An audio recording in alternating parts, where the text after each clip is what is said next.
The rhythmic pounding of hammer against steel echoed through the dusty streets of Willow Creek like a heartbeat that had marked the passage of time for 7 years.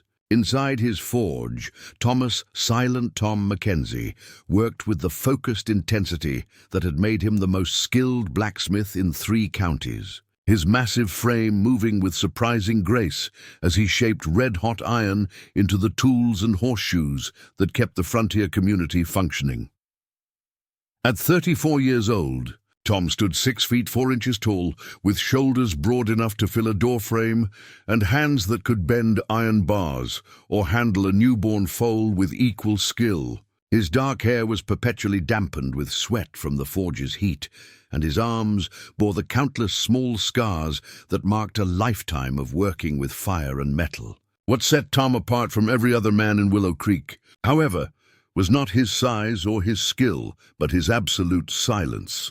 For 7 years, no one in town could remember hearing Thomas Mackenzie speak a single word. He communicated through nods, gestures, and the occasional written note when absolutely necessary, conducting his business with an efficiency that never required verbal explanation. Customers brought their work to him. He examined it carefully, quoted his price by holding up fingers, and delivered finished products that exceeded expectations without ever engaging in the casual conversation that lubricated most frontier commerce.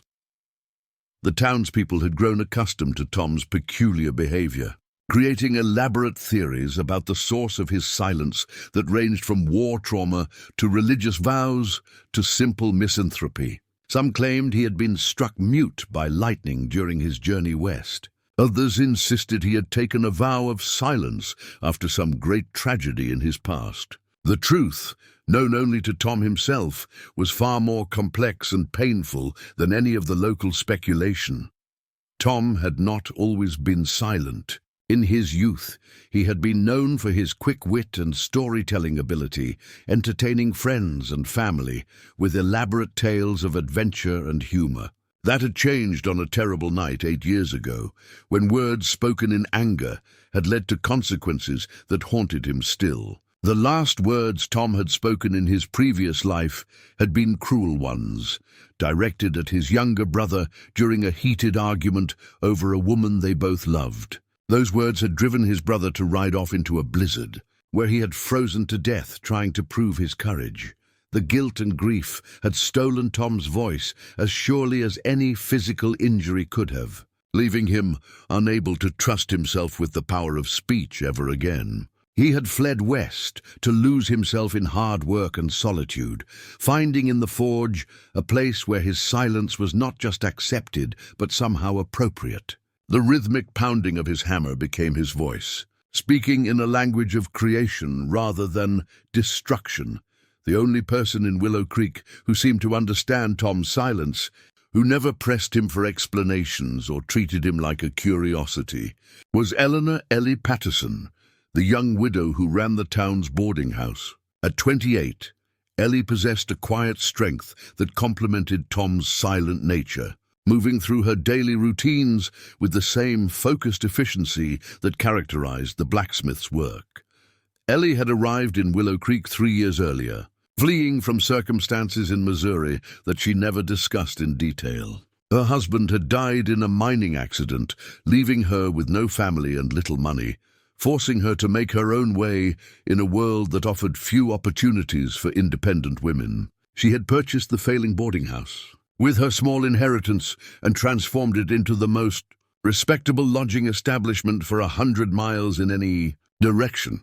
What drew Tom to Ellie was not just her obvious beauty, with her auburn hair and intelligent brown eyes, but her ability to communicate without words when words were unnecessary. She understood his gestures, respected his silence, and somehow managed to carry on one-sided conversations that never made him feel inadequate or strange. When she brought his meals to the forge during busy periods, she would share news of the town, observations about the weather, or simple commentary on the day's events, creating a sense of companionship that Tom had not experienced since leaving his old life behind. For 3 years, Tom had loved Ellie Patterson with a devotion that was all the more intense for being unspoken. He knew that she was aware of his feelings, the subtle changes in her behavior around him, the way her eyes lingered on his face when she thought he wasn't looking, and the gentle touches she allowed when their hands met in the course of everyday interactions, all suggested that his affection might not be entirely one-sided. Yet, Tom's silence created a barrier that neither of them seemed able to cross. How could a man propose marriage when he could not speak the words? How could he promise to love and cherish when he had sworn off the very mechanism of such promises? The dilemma tormented Tom daily, leaving him feeling like a man trapped behind an invisible wall of his own construction.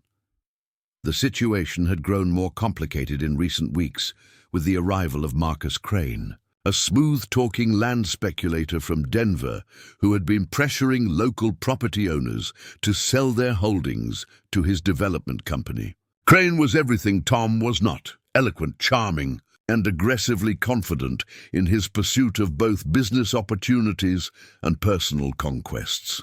Crane had made no secret of his interest in Ellie, visiting the boarding house daily under the pretense of conducting business while actually courting her with flowers, compliments, and promises of a more prosperous future in Denver society.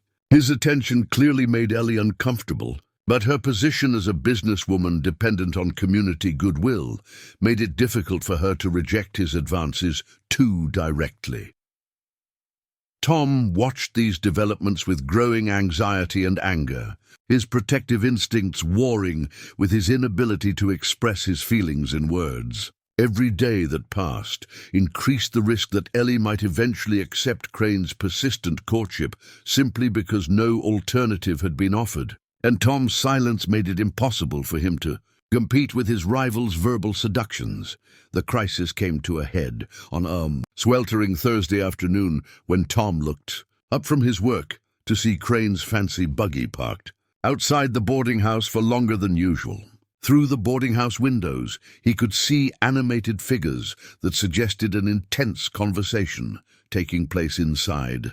And his worst fears were confirmed when Ellie emerged onto the porch, looking distressed and shaken. Crane followed her outside, his manner more aggressive than Tom had ever witnessed before, and even from a distance, it was clear that the land speculator was pressing some kind of ultimatum upon the unwilling woman. When Crane grabbed Ellie's wrist to prevent her from retreating back inside, Tom's carefully maintained silence finally encountered a force greater than his self-imposed restrictions. The sound of Tom's hammer hitting the anvil with unusual force echoed across the street like a gunshot, causing both Crane and Ellie to look toward the forge, where the silent blacksmith stood with his massive frame silhouetted against the glow of the fire. For a moment, the three figures remained frozen in a tableau that seemed to capture all the tension and unspoken emotions that had been building for months. Then, Crane released Ellie's wrist and tipped his hat with exaggerated courtesy before climbing back into his buggy and driving away, but not before fixing Tom with a look that promised future confrontation. Ellie remained on the porch for several minutes, her eyes meeting Tom's across the dusty street in a moment of communication that said more than any words could have conveyed. That evening, as Tom continued working long after his usual quitting time, he found himself examining not just the horseshoe he was shaping, but the entire structure of the life he had built around his silence. The wall of wordlessness that had protected him from further emotional damage was also preventing him from protecting the woman he loved. And for the first time in 7 years, Tom began to consider the possibility that some things might be more important than his vow of silence. The morning sun had barely risen above the Colorado mountains when Sheriff Wallace Morrison rode up to Tom's forge, his weathered face grim with the kind of expression that usually preceded very bad news. Tom looked up from the horseshoes he was shaping for the Miller Ranch, noting the tension in the sheriff's posture and the way his hand rested casually but meaningfully on his holstered Colt .45. Tom, Sheriff Morrison said, dismounting with the careful movements of a man whose joints had been stiffened by too many years in the saddle. I need to talk to you about something important. Mind if I come in? Tom nodded and gestured toward a wooden stool near the forge, continuing his work while giving the sheriff his full attention. Over the years, he and Morrison had developed an effective system of communication that relied heavily on the lawman's ability to ask the right questions and interpret Tom's nonverbal responses. There's been some trouble in town, Morrison continued, settling onto the stool with obvious reluctance to deliver whatever news he carried. Marcus Crane filed a complaint with my office yesterday, claiming that you've been threatening him and interfering with his legitimate business activities. The accusation hit Tom like a physical blow, causing him to pause mid-swing with his hammer suspended above the glowing iron. In 7 years of silent living, he had never been accused of threatening anyone, and the suggestion that his mere presence could be interpreted as intimidation revealed how dramatically the stakes of his situation had escalated. Sheriff Morrison studied Tom's reaction carefully before continuing. Now, I know you well enough to doubt that you've actually threatened anyone verbally, seeing as how you haven't spoken a word since arriving in Willow Creek. But Crane claims that you've been following him around town, glaring at him menacingly, and making gestures that he interprets as threats against his person. Tom set down his hammer and fixed the sheriff with a look of incredulous denial, shaking his head emphatically to indicate the falseness of Crane's accusations. His movements around town had indeed brought him into more frequent contact with the land speculator, but only because Tom had been trying to keep an eye on Ellie's welfare during Crane's increasingly aggressive courtship. I figured as much, Morrison said with obvious relief. But here's the problem, Tom. Crane's got connections with the territorial government, and he's threatening to bring in federal marshals if he doesn't get satisfaction from local law enforcement. I can't ignore an official complaint. Even one I suspect is manufactured. The sheriff's dilemma was clear. Political pressure was forcing him to take action against Tom, despite his personal doubts about the validity of Crane's accusations. Tom understood the impossible position this placed Morrison in, but understanding didn't make the situation any less dangerous. There's more, Morrison continued, his voice dropping to a lower tone that suggested confidential information. Crane's been asking questions about your background. Tom, he's hired a private detective from Denver to investigate your past, and I'm afraid he might be planning to use whatever he finds against you. The news sent ice through Tom's veins as he realized that his carefully constructed new life was under direct attack from someone with both the resources and the motivation to destroy it. Whatever Crane's detective might uncover about Tom's previous identity and the circumstances of his brother's death could easily provide ammunition for more serious charges than simple intimidation. Tom, the sheriff said quietly, I've got to ask you directly. Is there anything in your past that Crane might use to cause you real legal trouble?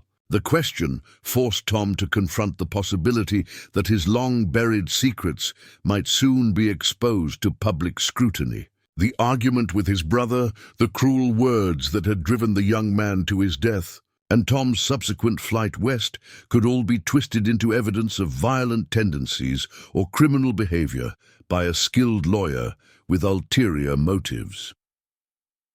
Tom looked directly at Sheriff Morrison and nodded slowly, his expression conveying the weight of whatever burden he carried. The admission clearly troubled the sheriff, who had hoped that Tom's mysterious past contained nothing more serious than ordinary heartbreak or financial difficulties.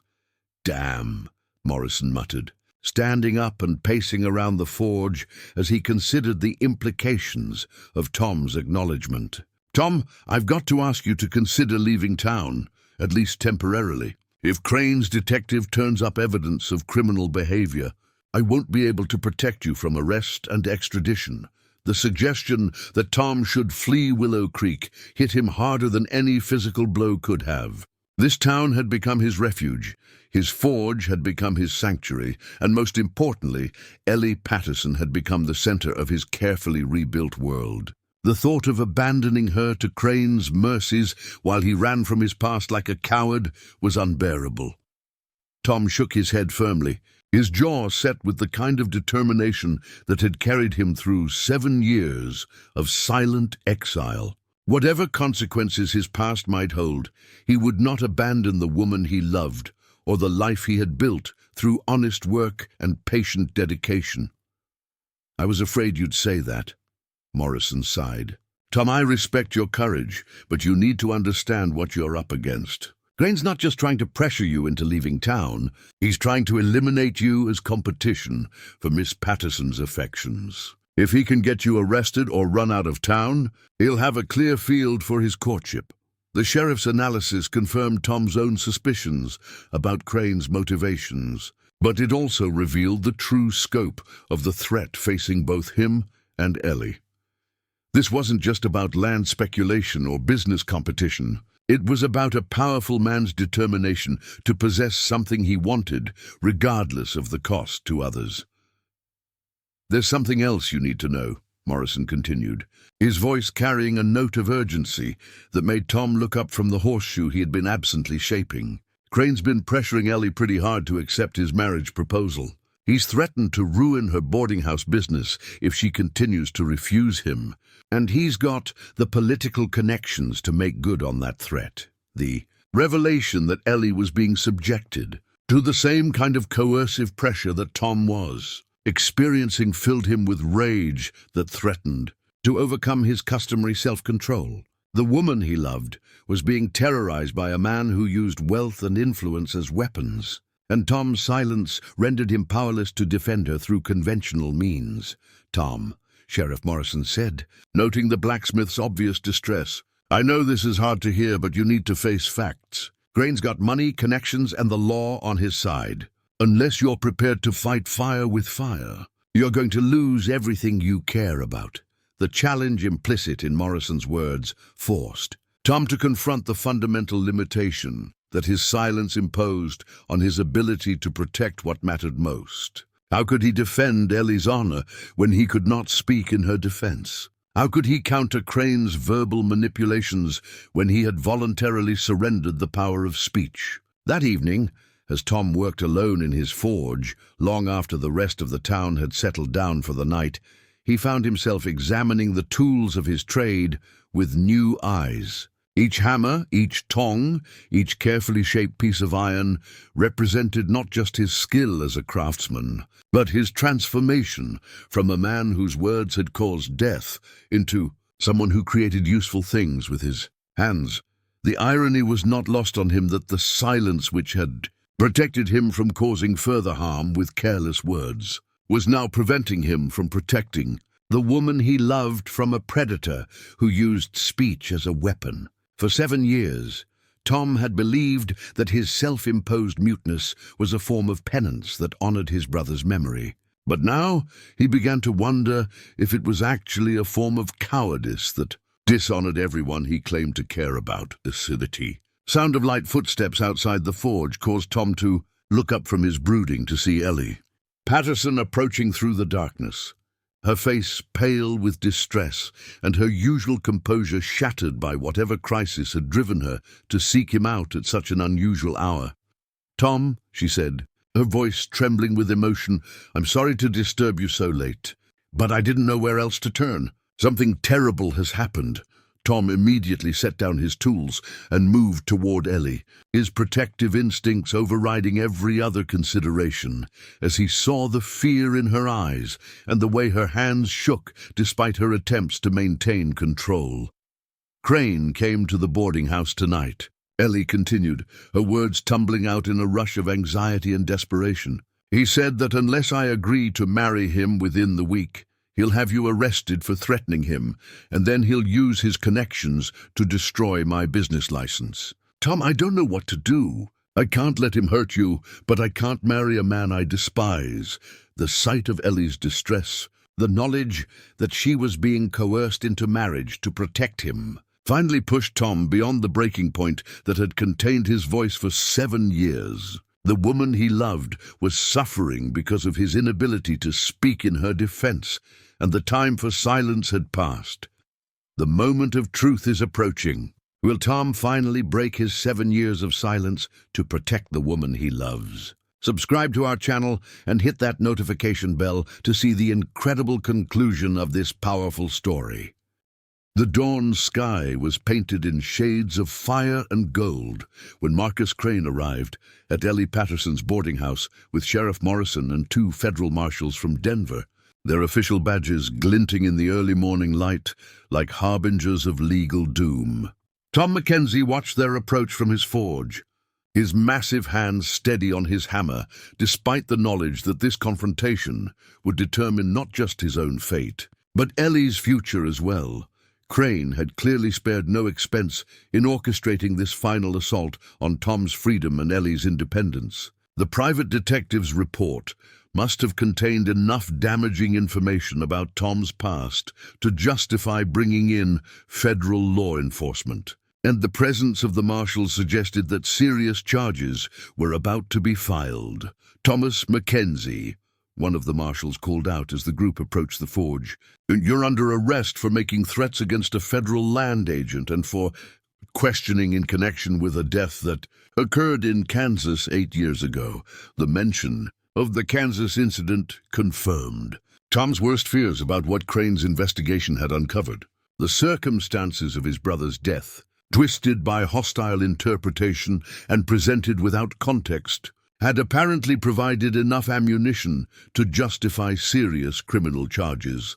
Tom set down his hammer and prepared to submit to arrest, his 7 years of silence having taught him that resistance often made bad situations worse. But before the marshals could approach close enough to apply handcuffs, Ellie Patterson emerged from the boarding house with fire in her eyes and steel in her voice. "Stop right there," Ellie commanded, stepping between Tom and the law officers with the kind of protective courage that had first drawn Tom to her years earlier. "I won't let you arrest an innocent man based on the lies of a coward who threatens women to get what he wants." Marshal Henderson, the senior federal officer, looked at Ellie with the patient expression of someone accustomed to dealing with emotional civilians who didn't understand legal realities. "Ma'am, I appreciate your concern for your friend, but we have a federal warrant based on credible evidence of criminal activity. Please step aside." "What evidence?" Ellie demanded, her voice carrying across the gathering crowd of townspeople who had been drawn by the commotion. "The word of a man who's been threatening to destroy my business unless I agree to marry him. The testimony of someone who uses federal badges to settle personal vendettas."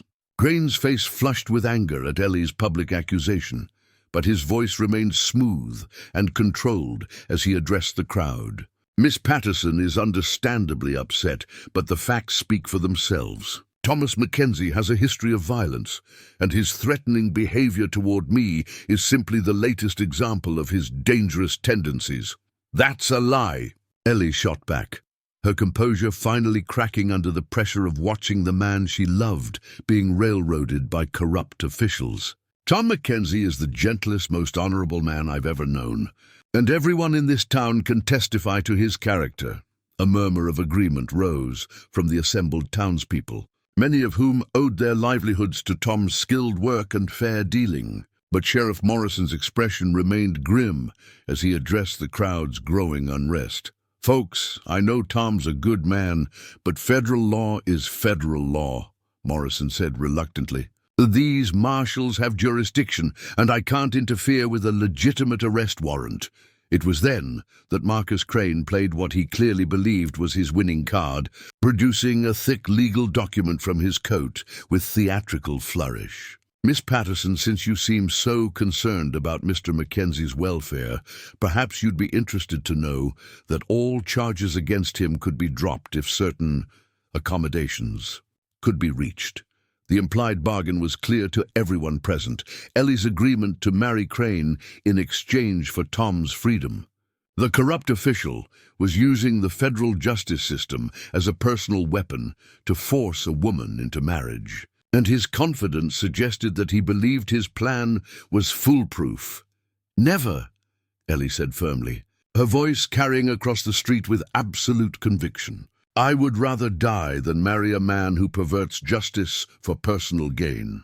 Crane's mask of civilized courtesy finally slipped, revealing the cold calculation that had always lurked beneath his polished exterior. "Then Mr. Mackenzie will spend the next 20 years in federal prison, and you'll lose your boarding house when I have your business license revoked for harboring a known criminal."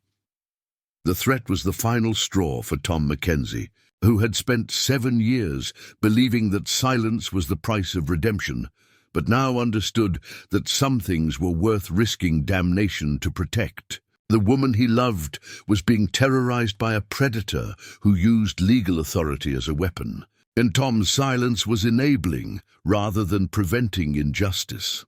"She's not going anywhere with you," Tom said, his voice carrying across the street with the deep resonance of a man who had not spoken aloud in 7 years.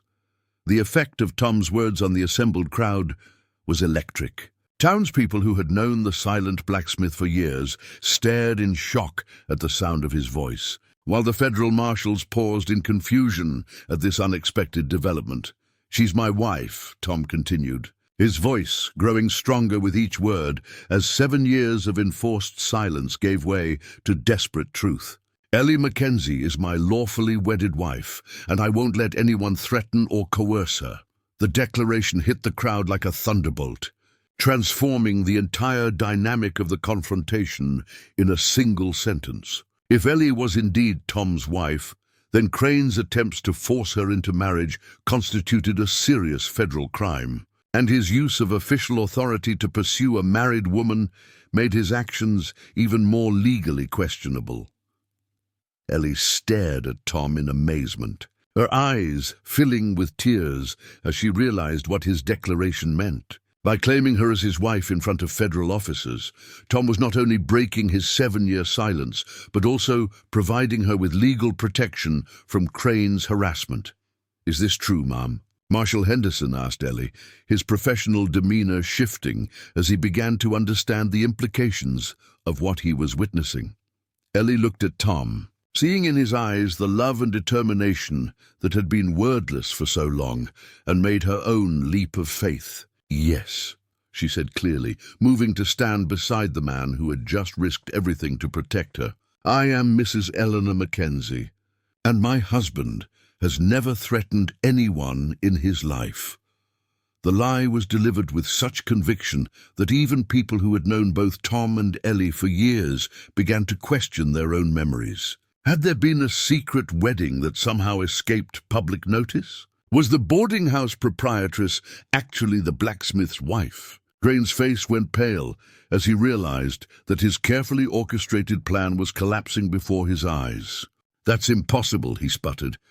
"There's no record of any marriage between these two people." "There wouldn't be," Tom replied, his voice steady despite the magnitude of the deception he was perpetrating. "We were married by a traveling preacher 3 months ago, and we haven't had time to file the paperwork with the territorial authorities." Sheriff Morrison looked from Tom to Ellie and back again, clearly trying to process this unexpected development. "Tom, why didn't you mention this marriage before? It would have simplified a lot of things." Tom's answer carried the weight of 7 years of self-imposed isolation and the pain that had driven him to silence. "Sheriff, I haven't spoken a word in 7 years because the last words I spoke in anger caused my brother's death. I swore I'd never speak again unless someone I loved was in mortal danger." The explanation hit the crowd like a physical force, suddenly making sense of Tom's mysterious silence and revealing the depth of love that had finally compelled him to break his vow. Here was a man who had given up the power of speech as penance for a perceived sin, only to reclaim his voice when the woman he loved needed his protection. Marshal Henderson studied the couple carefully, his experienced eye noting the genuine affection in their body language and the way they instinctively moved to protect each other. Mr. Crane, it appears that your complaint about Mr. Mackenzie threatening you may have been motivated by personal jealousy over his wife. That's a serious abuse of federal authority. Crane's confident demeanor crumbled as he realized that his corruption was about to be exposed to federal scrutiny. This is all lies and deception. These people are criminals trying to avoid justice. The only criminal I see here, Tom said, his voice carrying the authority of absolute moral certainty, is a man who uses federal badges to threaten innocent women and corrupt the justice system for personal gain. As the crowd murmured its agreement, and the federal marshals began to reconsider their understanding of the situation, Tom took Ellie's hand in his own and made the promise that had been 7 years in the making. "Ellie Mackenzie," he said, his voice carrying across the street like a declaration of love and commitment that transformed fiction into truth. "I promise to love, honor, and protect you for the rest of my life. And I swear that no one will ever threaten or harm you while I have breath in my body." The vow, delivered with such conviction before God and the entire community of Willow Creek, created its own reality. Whether their marriage was legally valid or not seemed less important than the obvious truth of their devotion to each other and their determination to face whatever challenges lay ahead. As a united couple, well, Sheriff Morrison said with obvious satisfaction, it appears that Mr. Crane's complaint was based on false premises and personal animosity. Marshal Henderson, I believe you'll find that the citizens of Willow Creek will testify to Tom Mackenzie's character and his wife's virtue. As the federal marshals began questioning the legitimacy of their arrest warrant, and Crane found himself under scrutiny for abuse of official authority, Tom and Ellie stood hand in hand before the forge where 7 years of silence had finally given way to the most important words of his life. The silent blacksmith had found his voice in the service of love, and the woman who had waited patiently for his heart to heal had become his wife in the eyes of God and their community. Their love had conquered not just Crane's corruption, but Tom's own self-imposed prison of silence. What an incredible breakthrough. 7 years of silence broken by the power of true love. Tom's voice returned just when Ellie needed his protection most. Hit that subscribe button and ring the notification bell for more amazing tales of love conquering all in the Old West. Share this powerful story with everyone who believes that love can give us the courage to overcome our deepest fears. What was your favorite moment of Tom's transformation from silence to heroic declaration? Let us know in the comments below.